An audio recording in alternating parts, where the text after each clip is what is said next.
I've never had a drop of moonshine that came from my home state. I've had Tennessee moonshine. I've had a lot of Kentucky moonshine. I used to buy it out of the back of this Caprice in Bardstown by the cork from this guy named Porgy, and I don't he said he got it out of Hazard County. I didn't ask. I would just buy 4 quarts at a time, and that was how I got it. Hey everybody, welcome back to the Fred Minnick Show. Oh, it has been a great week. I'm Fred, your host, and this podcast is brought to you by the Rack House Whiskey Club. The Rack House Whiskey Club is a Whiskey of the Month club on a mission to uncover the best flavors and stories that craft distilleries across the U.S. have to offer. They ship out full-size bottles, no sample sizes here, and cool merch directly to your door. And as always with Rack House Whiskey Club membership, shipping is free. Keep your shelves stocked with interesting whiskeys from around the country. Go to rackhousewhiskeyclub.com, that's rackhousewhiskeyclub.com, to check it out. Use code FRED for $25 off your first box. That's code FRED at rackhousewhiskeyclub.com.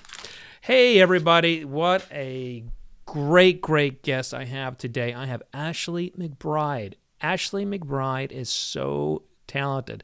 That's why she won a big award at the CMAs last year, and it breaks my heart that she can't be out performing right now. So we get in a little bit about that, and we talk a whole lot about what it's like to be a rising star in country music right now. But Ashley is more than that. She is a bourbon fan. And I dare say, I would elevate her to say she's a bourbon connoisseur. She's broken bread with Fred No, taking tours on all the distilleries. So I think she's one of us. She's somebody who loves bourbon and loves talking about it. And she'll sip it. And she broke out a special bottle for this tasting. Folks, she broke out a bottle of Elijah Craig, 18-year-old. Unfortunately, I couldn't be there to sip it with her. Man. So, she is from Arkansas, and as always, today's trivia question is based on where our musician is from. And Ashley is from Arkansas, and Arkansas is one of these states that, man, they were loaded with moonshine back in the day, and they never really made legitimate whiskey. They didn't have much of a reputation for legitimate whiskey, but if you wanted to talk about under the ground kind of crazy moonshine, I mean, Arkansas is loaded with those types of stories. So the question is, what is the first legal distillery in Arkansas since Prohibition? Now, if you know whiskey, this was probably going to come pretty easily to you. So if you know the answer, go to the comment section here, and if you're watching on YouTube, or hit me up on Twitter, Instagram, or Facebook with your answer. If you get it right, I'll send you a sticker. Now, enjoy this interview with the great Ashley McBryde. The Fred Minnick Show is brought to you by The Beeline. Visit findyoursippingpoint.com, by Michter's American Whiskies, by 291 Colorado Whiskey, and Rack House Whiskey Club. Enter Fred at checkout to save $25. And joining me now is the extremely talented, the one, the only CMA New Artist of the Year, Ashley McBryde. Ashley, how are you? I'm good. It's been a good day. The sun was out today, which is really helpful. And we're about to drink some good bourbon. We are. So one of the things that I don't understand how music awards work, because you've been out hustling since 2006, and you've had some great hits, including in 2011, you had a great album come out. I don't think of you as a new artist. But I mean, I love you. I love your music, but I don't understand how they classify a new artist. What's their rationale there? Help us out. I'm not sure how the awards side of it works, but I do know that being called a new artist pertains to, have you had any singles on mainstream radio? So if you've not, then let's say Lucinda Williams right now. puts a single on mainstream radio, she'd be a new artist, which we all, of course, know that's not true. So it just has to do with how many people on radio have heard your stuff. So it doesn't matter if you've been hustling for a decade or not. You're still considered new. And I don't mind being called a new artist. What I don't like is the times that I was called a baby artist. Oh, what is that? That means they'll call you a baby act, which I assume would mean you've never played your own shows before, like you've never opened for anyone before, or you've never played guitar before, maybe, because I'm not really sure what the criteria for that are, but that's the only time I took offense to it. That sounds pretty offensive, actually. Yeah, we have this baby act. Like, at the time, I'm 36 now, and at the time, I'm like, I'm 30 years old. I'm not a baby at anything. And you can always say, like, these tattoos look like they came from a baby. I mean, how many babies do you know that have this many tattoos? Yeah. Anybody who listens to your music, I feel like they have to stop, and they can't change the channel. They can't flip to the next song. I mean, you have one of those voices that has only happened to me with people like Conway Twitty, George Strait. Just, you have one of those voices that makes me stop, and I have to listen to you. Like, I can't just go on to the next thing. And it feels like you are emotionally connected to every single song that you sing. And do you feel that when you're singing, or is that just something that's just happening and the song takes you over? I mean, I'm sure that there are some songs that I know that I could sing without maybe feeling it all the way, but not very many. Most of the things that I perform and that we as a band perform, we do it from the depths. And songs like Sparrow on the new record, every time we do it, it feels like one of the first times we've ever done it. That song we just care so much about, it just kind of bubbles up that way. And so, I don't know, I think once I get into performance mode, I don't care about what happened earlier in the day. I don't care about what happens after we get off stage. I only care about the songs we're going to play right then. And so everything just has to be that way. Well, and right now we're in a time when, I co-founded a music festival called Bourbon and Beyond, and we had to cancel it. We had to cancel it in, last year we had Foo Fighters, and we had all these great bands play, and the year before that, Lenny Kravitz and John Mayer, and it's disheartening that, right now we can't see you on a stage. It really is disheartening. It's hard. It's really hard for us, and I've worried not just about our bank accounts, because if we don't play, then we don't get paid, but I worry about us and our hearts, and our health, our mental health, or our spiritual health, because we're used to being with crowds, and that's how we get our kicks every day. That's how we get what we need every day. It's just like having the sun to get vitamin D. We have to be with crowds and be with music lovers to get what we need. And it's kind of bleak right now for that, but we're trying to find ways, not around it, but ways to live with it.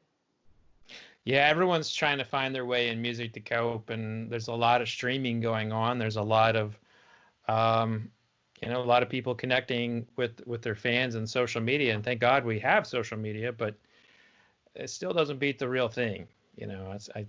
But again, when I turn on your music, when I listen to it, I feel like you're there with me. I feel like you're singing to me in some ways, and it's very powerful. So you have a amazing talent, just amazing talent. Thank you. And I'm excited to learn. I was kind of, I've listened to you for a while, and I was kind of like, when someone reached out to me and said that you were a Bourbon fan, I was like, what? Are you serious? I love to say an enthusiast. But the enthusiast is actually a fan. So enthusiast is a step above fan, because enthusiast means you'll spend more money than a fan. And you'll know a little more about why you're spending more money. You're not just going to buy the expensive bottle because it costs the most. You're going to understand My favorite thing about bourbons and whiskeys too, but my favorite thing about bourbon is the whole culture that surrounds the state of Kentucky and where bourbon originated, and the way the people that create bourbon feel about it. And they feel about it. I was told one time, I used to play the Bourbon Festival in Bardstown, Kentucky for years. And I was there with a distiller one night, and he said, time and bourbon aren't worth a shit unless you share it with somebody. That had to be Jimmy Russell from Wild Turkey. Was that Jimmy Russell? It was Fred now. Oh, it was Fred No. Okay, so that's the only other guy. Yeah, Fred No loves the word shit and fuck and ass, so I should have put that together. But yeah, that's a good one. I love that. So what do you, when you're out on the road, what are you sipping on? What are you normally sipping on when you're out on the road? It is really, it's varied over the last year because I love to keep Jim Beam on hand. Jim Beam is like, no matter what bar you go in the United States, they're going to have it. And no matter what you add it to, it's going to improve the situation.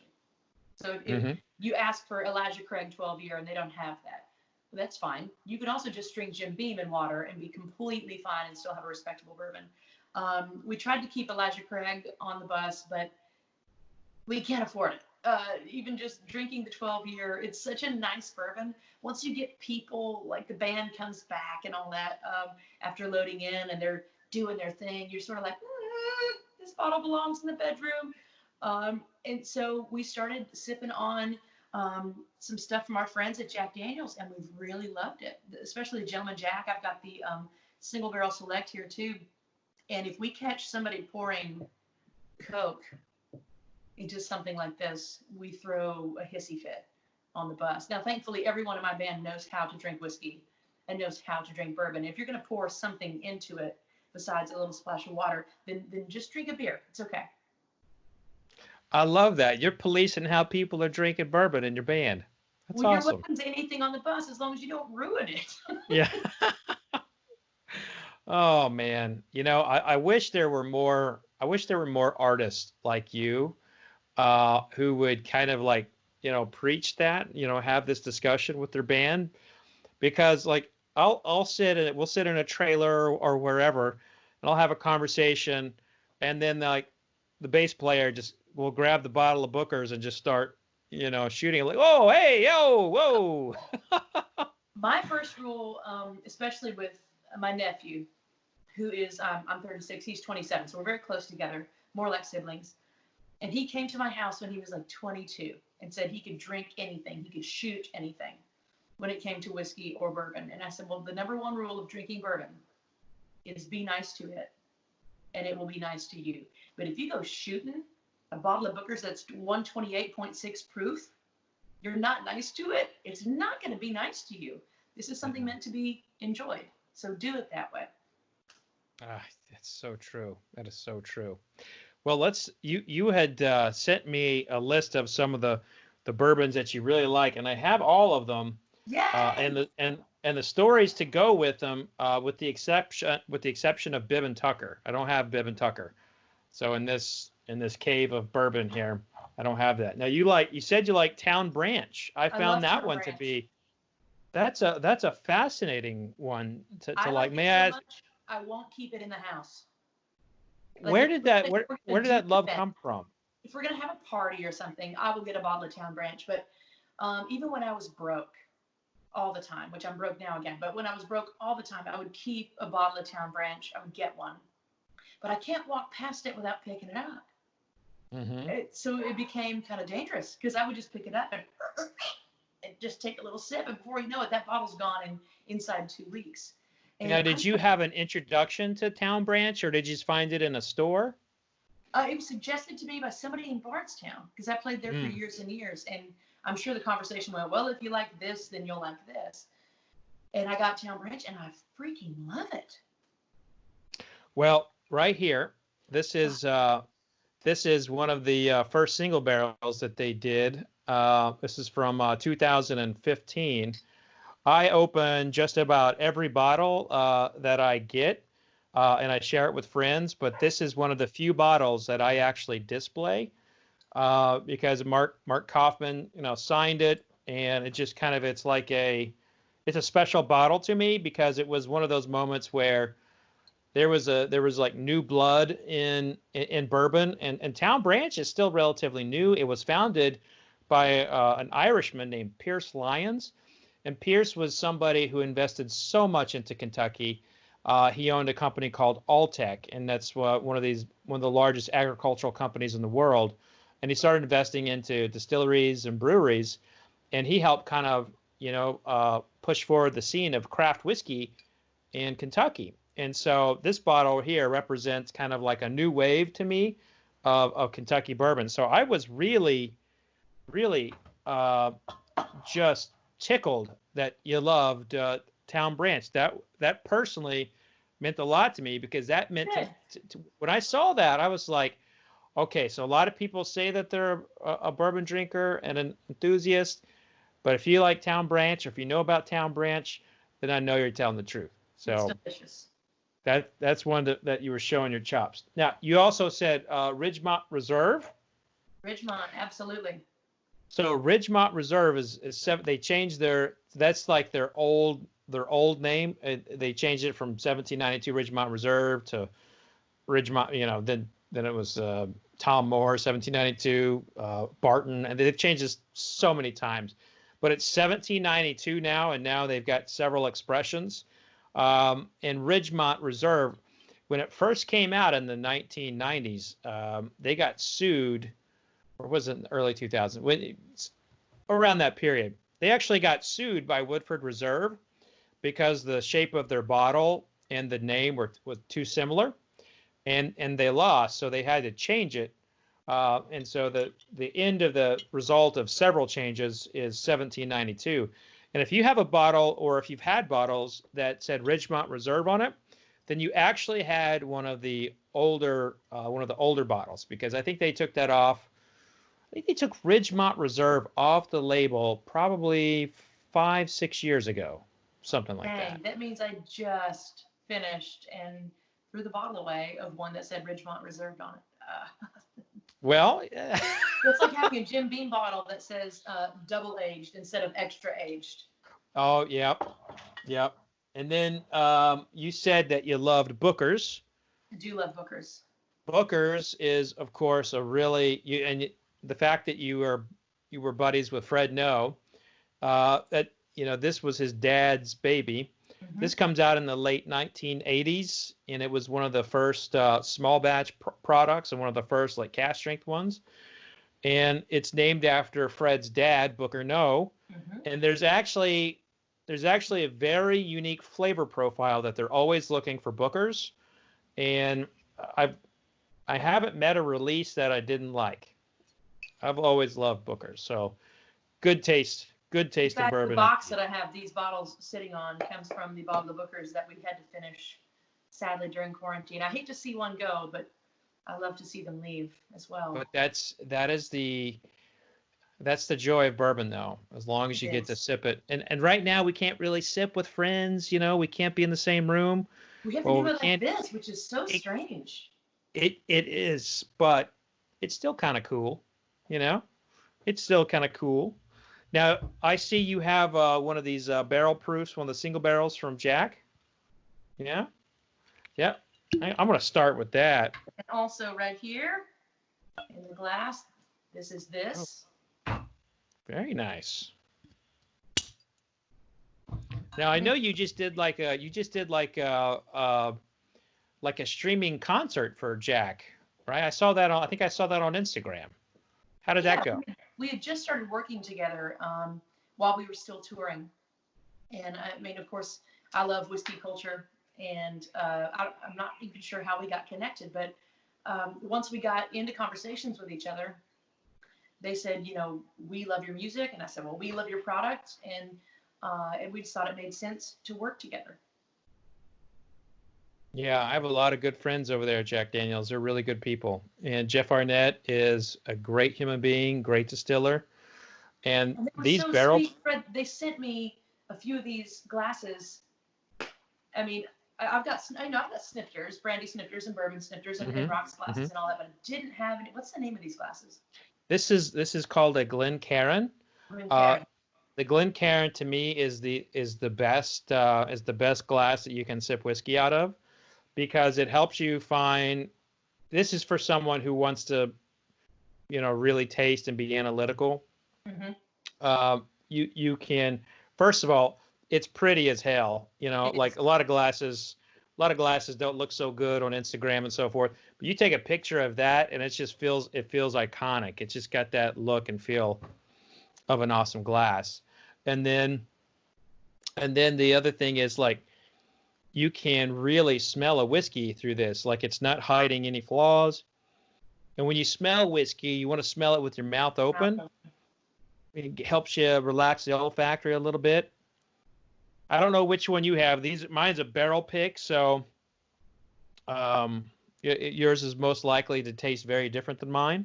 Yeah, single barrel select. We don't get to pick our barrel until later in the year, which is going to be really exciting. Well, if you need an extra pallet, just let me know. I'll be happy to come along. It's not that far from where you are to where I'm at, and from here to Lynchburg, it's not very far at all. So I have a funny story for when I picked a barrel. I picked a barrel with Jim Cantori, who is he's the weatherman. He's the guy that goes.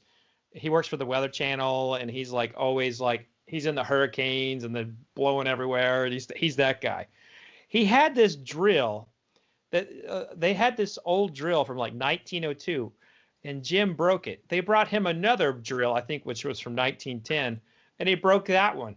And and so they had to dump the barrel so the whiskey wouldn't get the iron from the drill bit. But Yikes. Yeah, that's a funny story. That's one thing I don't have that I would see when I would go to the different distilleries in Bardstown and Shepherdsville and like Loretta and out that way, was a whiskey thief. Oh. I've always wanted a whiskey thief, and I would visit Heaven Hill. They would have them for sale, but of course I'm never going to be able to use it the way it's supposed to be used. And so I don't have one displayed in my home, but I think that's also a really cool term, a whiskey thief. It is, and I have a lot of friends who are whiskey thieves, and my wife is a whiskey thief. But like that little mechanism that they put in there, it's pretty ingenious, I'll reach out to the people who make them, see if they can send you one. Yeah, well, yeah, even just a place I could purchase one would be fantastic. Yeah, we'll take care of you. That's what we do here. I just thought of a bourbon, if I can jump it for 1 second. Do it. Your Town Branch bottle reminded me. This bottle. She's going in for the bourbon. She's going into her special collection, breaking out something good. What's it going to be? It's a bottle of Precinct Number 6. Oh. And so the Limestone Branch Distillery is run by, of course, and owned by Stephen Bean. Yeah. And it's all dusty now. I'm so sorry. But I got to go over there and play for them. And so Stephen signed the bottle for me. His brother signed the bottle for me. And his father signed the bottle for me. And this was right before their father passed away. So this bottle has never been opened. And I can't imagine will ever be opened. Well, that's a very special. In 2014. That's a special gift there. It is a good bottle. For sure. Man, you talking about playing at all these places. You were really hustling, hustling and playing for these distilleries. Absolutely. And I played all the bars around Lexington, Louisville, Bardstown. I would play the Bourbon Fest. And then I learned that during Bourbon Fest, you can make a little bit of money playing at the festival. Or you could set up a PA at this bar and this bar and get one other friend, and you can play 2 to 4 at this bar and leave and go play 4 to 8 at this bar. And that friend can go and you could just swap out all weekend long and set 2 PAs up at 4 different bars and make crazy tips and get to drink really cool bourbons all weekend long, because everybody that's there is there to experience different bourbons. And they'll come up to the stage and they'll tip you $20 to play Crazy about Patsy Cline and say, "What are you drinking?" Now you have a chance to say I.W. Harper, whatever you want to say, Pappy Van Winkle, whatever you want to say, because whatever they're drinking is what they're going to bring you. Wow, that's awesome. It was a hustly way to be able to taste bourbons, but I also didn't abuse them. If I had something nice like this 18-year Elijah, if somebody brought that to the stage, I would set it back on the sound head and wait until my break and go over and speak to the bartender about it before pouring it into a glass with ice or a drop of water or whatever we're going to do, because I just didn't want to. Sometimes it's about the drunk and sometimes it's about the drink. And on bourbon weekend, it's always about the drink. If you're going to drink to get drunk, then you could just drink gin all by itself if you want to. But if you're going to explore the drink and have a really good time, then you should really savor that bourbon. Yeah, and I think that's always kind of been the mentality in bourbon. And certainly there are times people don't respect the product and something happens, they go down the wrong road or whatever. But most of all, the industry and the people who are enthusiasts and connoisseurs, they tend to really respect it and take care of one another too. So yeah, well, part of loving bourbon and whiskey is knowing when to stop, and you don't always have that skill. You learn it, but that's true. It is definitely learned. So you have the Elijah Craig 18-year-old. I can't quite see the other bottle. Is that an Angel's Envy on the other side? Envy, but it's the cask strength. Oh man, you're bringing the heat tonight. Yeah, this was bottled in 2017, and I've had this bottle for years because I don't just drink cask strength on any given day. It's got to be for a special occasion. Much like this Elijah Craig, and when they ran out, I had all of my friends go and buy any bottle they could find. And I wound up before you open that bottle, and I'm not saying you open it right now, I want you to know that bottle, you bought that in 2013, something like that? When did you buy this? Yep, it was because I wound up with 5 bottles of it. This is the last one. Okay, so that bottle is probably, it would fetch a pretty penny if you wanted to sell it to a place that could legally buy it, or if you wanted to sell it to like a bootlegger in the street, that's also an option, but a little dangerous. Well, and now you can get 18-year again now, right? And 21. Yeah, but it's not that one. No, this was when I ran out. Yeah, this is Parker Beam was still tasting the whiskey. I have glasses signed by Parker Beam. Well, because like I said, I used to play the distilleries. Yeah. I've got glasses signed by Craig and Parker, both. That's beautiful. Parker was very special to me.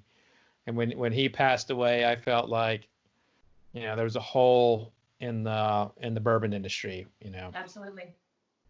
I love that you spent time with him and you have some signed glasses. That's awesome. So I actually have a Elijah Craig barrel sample here, or actually no, this is a sample bottle of one of the cask strength products, and it is 12 years old. This is a 119. I'll go ahead and sip it. You can choose to sip one of yours, or like go back to what you were sipping. I mean, but I would feel bad if you opened that, but also I like to tell people, if you open your good bourbon, and this is something Freddie Johnson really, really established with the rest of the world, is that you open your good bourbon with and for your friends. And exactly. I'm looking at a guitar on the wall right now that I love very, very much. They only made 75 of this guitar. And it's the John Prine signature model, and I got it several years ago. And I keep it on the wall. And normally you don't keep a really, really nice guitar on the wall. But I don't think guitars are worth anything unless they're being played. Right. They didn't create 75 of those to sit in a case for the rest of their lives. So I think if it's a special occasion and you're in good company. I'm touched. I really am. And by the way, I deserves to be opened. Here it goes. Oh no, the top you off the cork. Hang on. I'll be careful with it.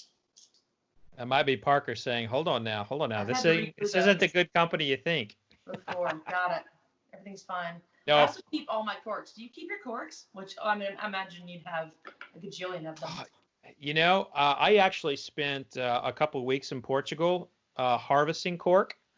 And so like the cork tree lives to be like 200-300 years, and they just shave the bark off of it every 9 years, and that's what they make cork out of. And it's if there was a place I could recycle it, I would recycle it. But there's not a lot of recycled plants in Kentucky for cork. Wow. Does that smell awesome? Yeah, it does. It really does. It smells like the first time I ever tasted it, which was the only other time before I'd ever bought these bottles of it. Cheers. Cheers. To you.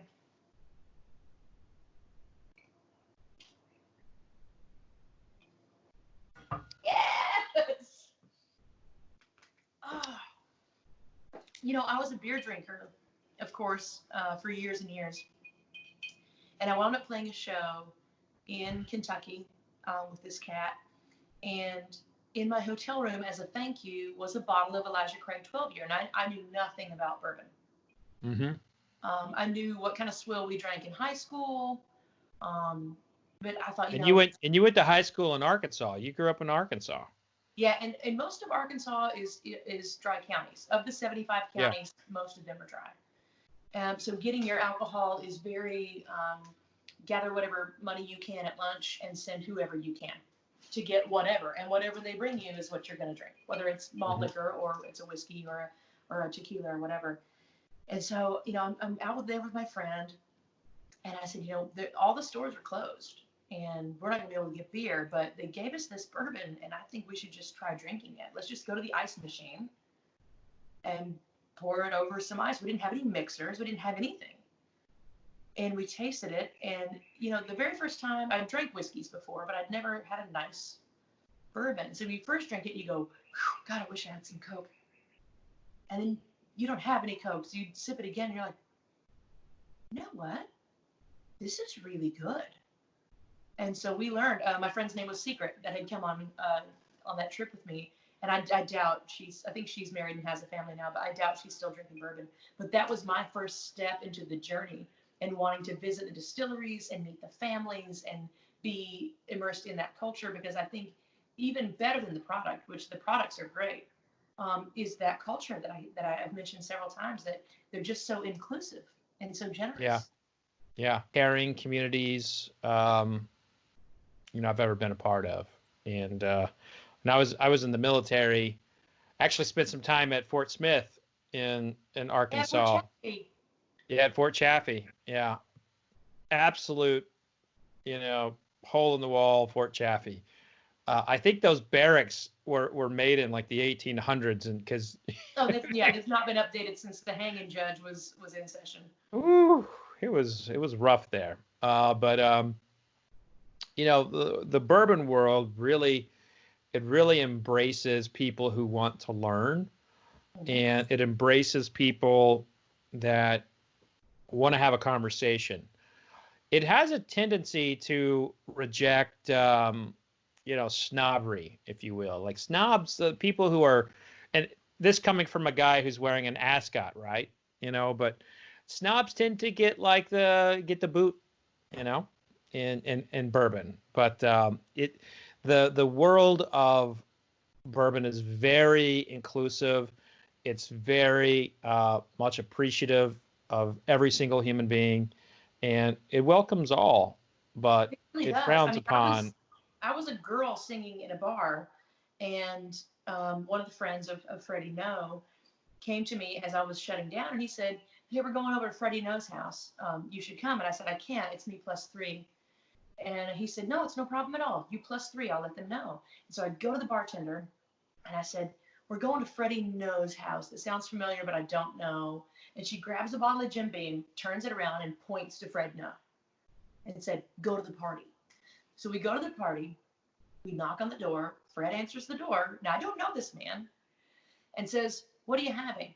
And I said, "Jim Beam." He said, "I meant White Label or Booker's." And I said, "We're going to have White Label tonight." He said, "But what are you drinking it on?" And I said, "Water." And he said, "Good answer," and invited all of us in. By the end of the night, me and Sandy No are not only standing on the coffee table, I'm playing guitar, and we're kind of stomping on the coffee table. And I've never had anybody sign any of my instruments. I didn't have Dolly, even though I love her. I didn't have Winona when I met her. I didn't have Miss Yearwood when I met her sign my guitars, but I had Stephen Beam, Fred No, and Sandy No sign the back of my J45, because not everybody gets to be around master distillers, people that are the master of a craft that very few people get to be.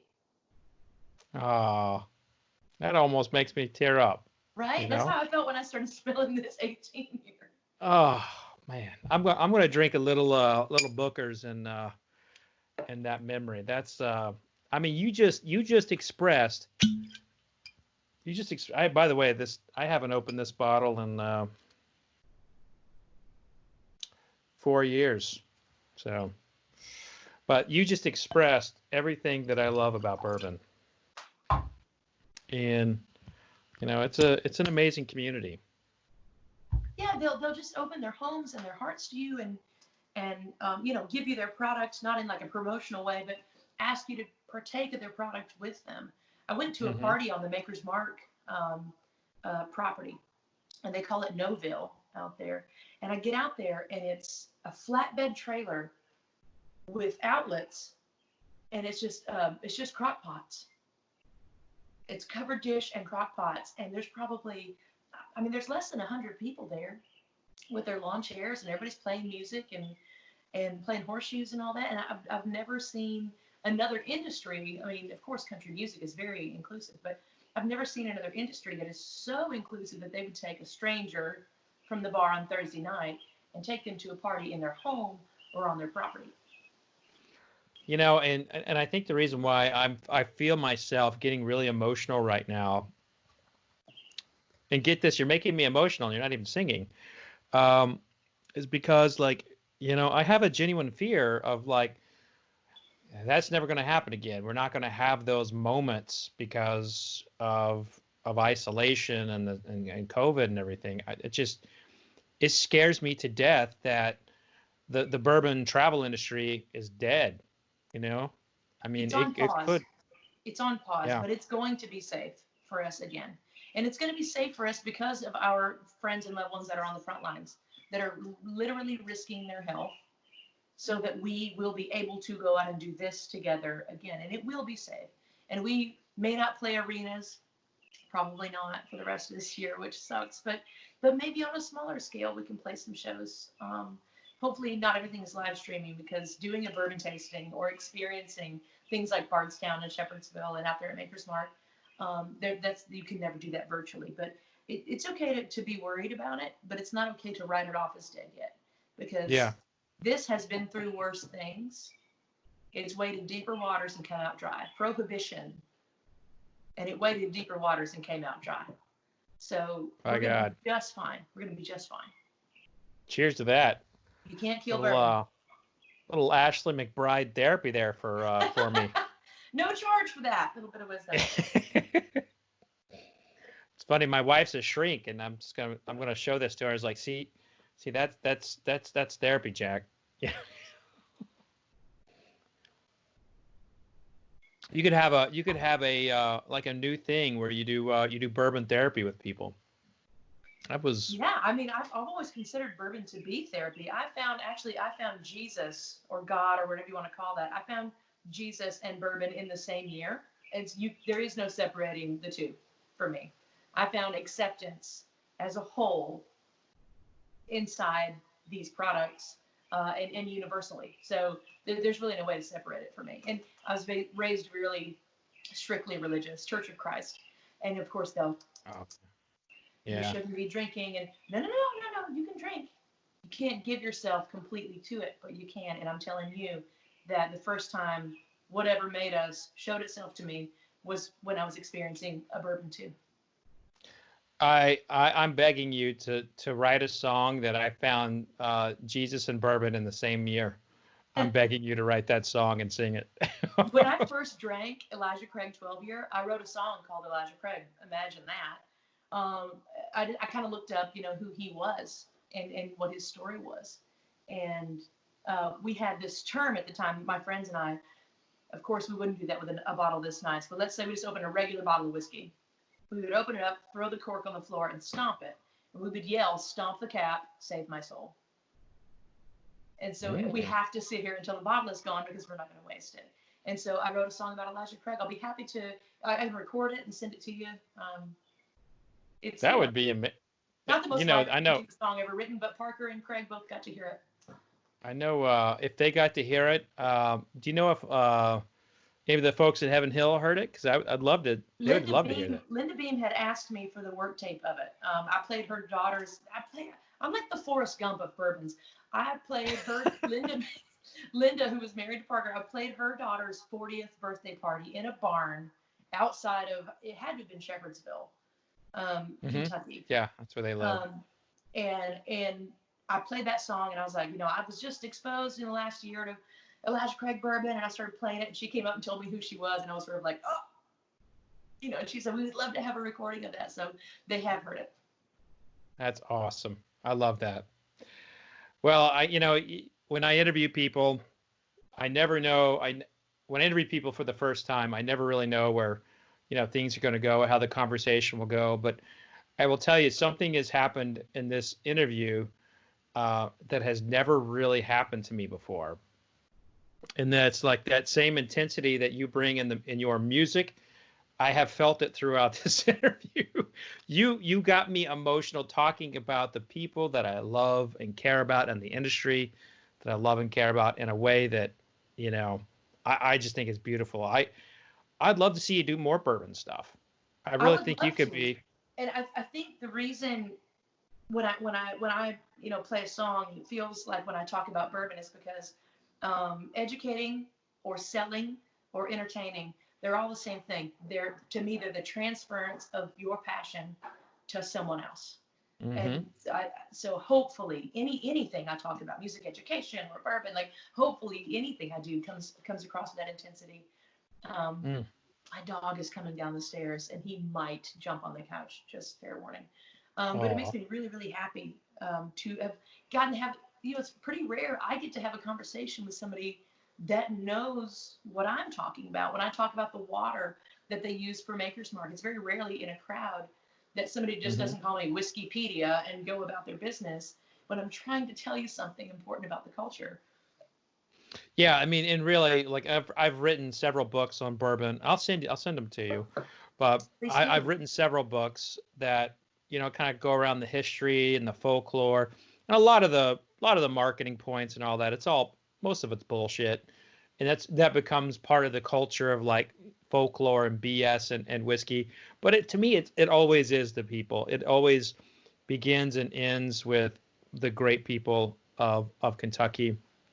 And another thing, like you grew up in a state in Arkansas that had a little bit of a moonshining ring, back in the day. There's some good moonshiners coming out of Arkansas. I always thought that Arkansas could have been like a really great whiskey state if they didn't have such strict laws and right. It could have been religious if enforcement. There weren't such really strict laws. In fact, I've never had a drop of moonshine that came from my home state. I've had Tennessee moonshine. I've had a lot of Kentucky moonshine. I used to buy it out of the back of this Caprice in Bardstown by the cork from this guy named Porgy, and he said he got it out of Hazard County. I didn't ask. I would just buy 4 quarts at a time, and that was how I got into moonshine. And it was the non-flavored. It was just White Dog, which I loved because at the time there was a movie out called Lawless.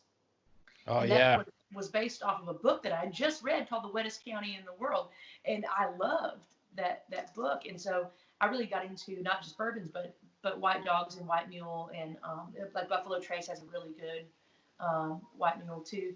But really getting into that, and I still love corn liquor, but I know that if you're at a bonfire and somebody's passing around corn liquor, I'll allow myself one pull, because after that second one, you're going to forget you had the first 2, and you're going to take a little bit bigger drinks, and you do not, of all the hangovers you'll ever have in your life, you do not want a moonshine hangover. Be nice to it. It will be nice to you. I love that. So what's next? What's next for you? I'm hearing today that we're not going to be able to tour until September. And So I'm hopeful that we get to do that in September. And I don't know what our landscape looks like if we're not touring. I've never been home. I mean, in the last 6 or 7 years, I've never been home this long. Then I had just moved into this house when the pandemic started. So I've really gotten to know this house and how to clean it. But all I can think of is we have to find a way as a band to be together safely. And there's only 5 of us, so it's not like we're going to have more than 10. We have to find a way to rehearse or jam or somewhere in a room big enough that we can be far enough apart to be safe. Of course, we don't want to be part of the problem. We don't want to further, the virus in any way. So we want to make sure we follow all the rules. But all I can think of is, here in just a few minutes, a co-writer of mine, Nicolette Hayford, is coming over. And when she gets here, she will watch me wash my hands, and I will watch her wash her hands. And she'll sit down just over here in this ugly orange chair, and we'll write songs tonight. And that's all I can think is, hopefully from now to September, we have the opportunity to reset how we write songs. For me, I've been going outside as long as it's not raining and listening to a record top to bottom. And it doesn't matter if it's Brandy Clark or Brothers Osborne or Eric Church or James Taylor or Jim Croce. Listen to it top to bottom, because that's how a record was supposed to be listened to. Somebody put a lot of thought into putting that record together. So hopefully we get a reset as writers, and we get a reset as listeners and fans of all kinds of music, to go back and really take things in. Maybe make a meal. And I don't care if you're making tomato soup and grilled cheese. Put a record on before you start making your meal, and try to pair that. And if you want to pair it with bourbons, great. If you want to pair it with whatever else you're drinking, great. But try to take this time to fall back in love with listening to music top to bottom. Fall back in love with tasting a bourbon for the first time. Fall back in love with reading a book. We're going to have to use it as a reset. Otherwise, we'll be depressed and we won't get out of bed. Well, I'll tell you what, the world needs to hear you talk right now. So however many interviews you can do, whatever Instagramming you can do, whatever, but you are an inspiration. You've given me a lot. I know this was an interview for my podcast, but I believe in things. Everything happens for a reason. There are no accidents. And I'm telling you, you've lit a fire under my ass. You've got me thinking. And I've been working hard in this whole pandemic. I think we all have. We've all been trying to find a way to survive and working hard and everything. But sometimes it just gets to you. Sometimes it has really gotten to me this last week. It was 10 o'clock in the morning and I couldn't make myself get out of bed. And I thought, if you don't put real pants on today, your real pants ain't going to fit. And if you don't play your guitar today, just imagine if I knew a 15 or a 14-year-old that plays guitar and they told me that they were locked in their house for a month and didn't pick their guitar up one day. I would say, you're not a guitar player. You're a hobbyist. And so I had to lay there in the bed all depressed and be like, get up, put real pants on. You're going to put a real shirt on. You're going to put a bra on. And you're going to go play your guitar. And it doesn't matter what you play, but you're going to play your instrument. That's awesome. Well, I think I struggle with putting my pants on too. But fortunately,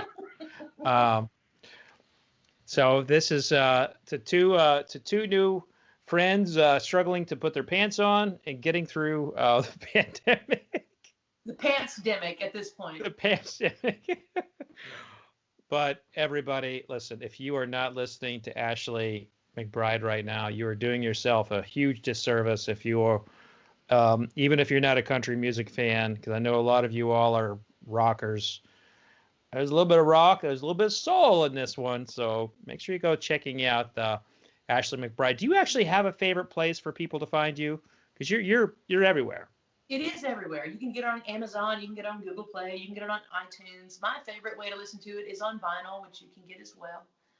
You can get it in Walmart or wherever you find your music. But I've been using my Bluetooth speaker a lot during the pandemic, making sure I'm pumping music all through the house. And I did want to say, you save bourbons for a special occasion and for friends, and I'm glad that we're friends now. And I had the opportunity to open this bottle. Pleasure was all mine.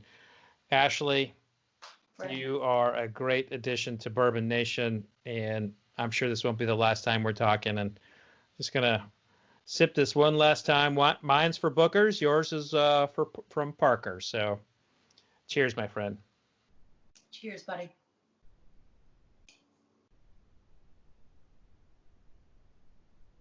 You've been listening to The Fred Minnick Show, brought to you by The Beeline. Visit findyoursippingpoint.com, by Michter's American Whiskies, by 291 Colorado Whiskey, and Rack House Whiskey Club. Enter Fred at checkout to save $25. For more information on Fred's books, articles, and more, just go to fredminnick.com.